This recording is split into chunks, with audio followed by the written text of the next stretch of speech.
We have looked at the Solow diagram in a basic Solow model where we don't have population growth and we don't have technological progress. We then looked at the Solow diagram in a Solow model where you had population growth but you did not have technological progress. So now you want to look at the Solow diagram in a Solow model where you have both population growth as well as technological progress. Now the graph looks the same as we had in our basic Solow model. Like if you look at the curves, they're shaped the same way, and we looked at the logic behind why are they shaped in this way in the basic Solow model. When we were looking at its Solow diagram. Now the graph looks same as before in the basic Solow model, where we did not have in the basic Solow model with no population growth and no technological progress. The shape of the curves is the same, but now we'll see the two differences: growth and no technological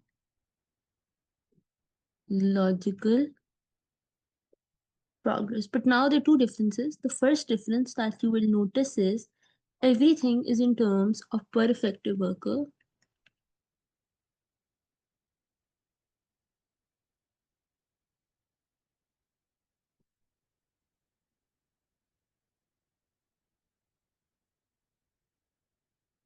and not per worker, right?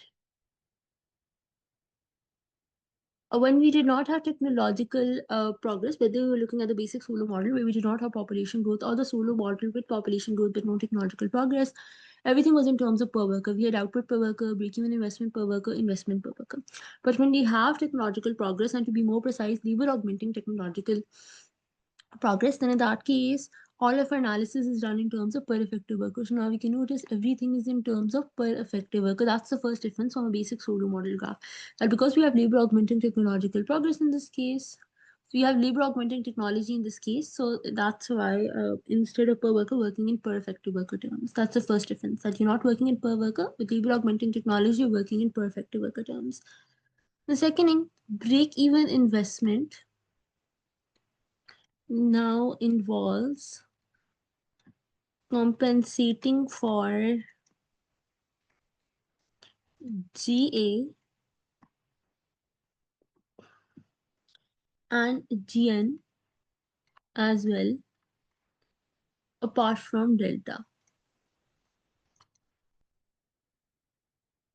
In our basic Solow model, where we did not have population growth and we did not have any technological progress, in that case, our break-even investment was only depreciation, right? But in our Solow model, where we have population growth and no technological progress, then in break-even investment, we also included the population growth rate in addition to delta, in addition to depreciation rate. Now, when we have both population growth as well as technological progress, then break-even investment means that we have to compensate not just for delta, but also for the rate of technological progress, which is GA, and you need to count for GN, right? So in this case, break-even investment per effective worker is essentially GA plus Gn plus delta and then K tilde, which is capital perfect worker, right? In the basic Solow model, it was just delta K, and then in the Solow model where you had population growth but no technological progress, then it was delta plus G and K. Here it's this, right? So one, to you're not working in per worker, you're working in per effective worker terms, so labor augmenting technology. And second, now you also have to include rate of technological progress in your break-even investment. Right.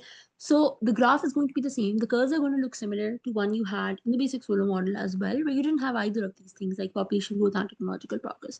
But number one, you're not working in per worker terms now. Rather, you're working in per effective worker terms when you have labor augmenting technology. Second, your break-even investment now involves compensating for research technological progress and population growth rate in addition to the depreciation rate. So like one thing we want to note over here is how we can show change in capital per effective worker here. So let's just look at that as well. Change in capital per effective worker, which you can call K delta per effective worker. So this will be given as the vertical difference between investment per effective worker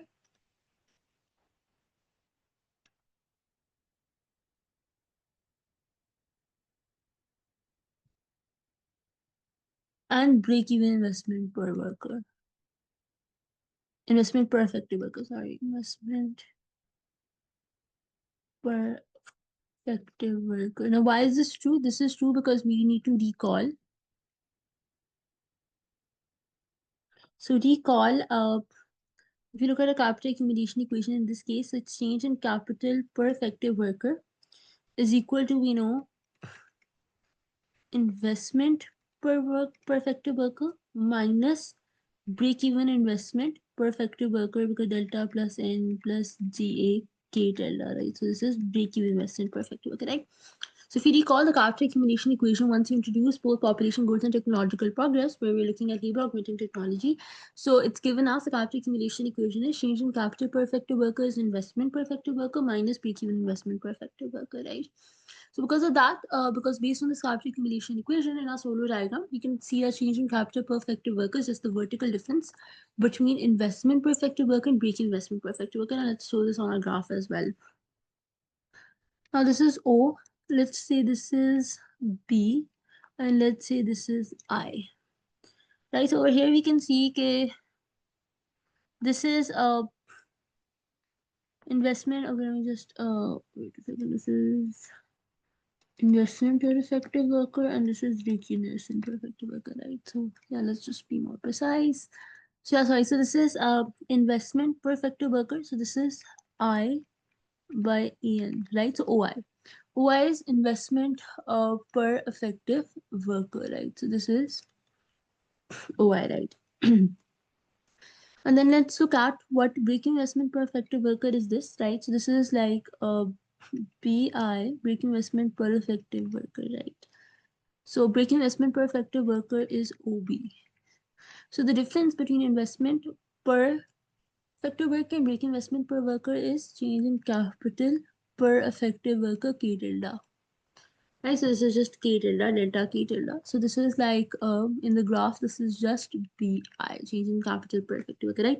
So the vertical difference between investment per worker, which is OI, and break investment per effective worker, sorry, the vertical difference between investment per effective worker, which is OI, and break investment per effective worker, which is OB, right? So that is like, so in this way we can graphically show change in capital per effective worker. Just keep in mind the capital accumulation equation in this particular case, and from there we can see it's the vertical difference between the investment per effective worker curve and the break-even investment per effective worker curve.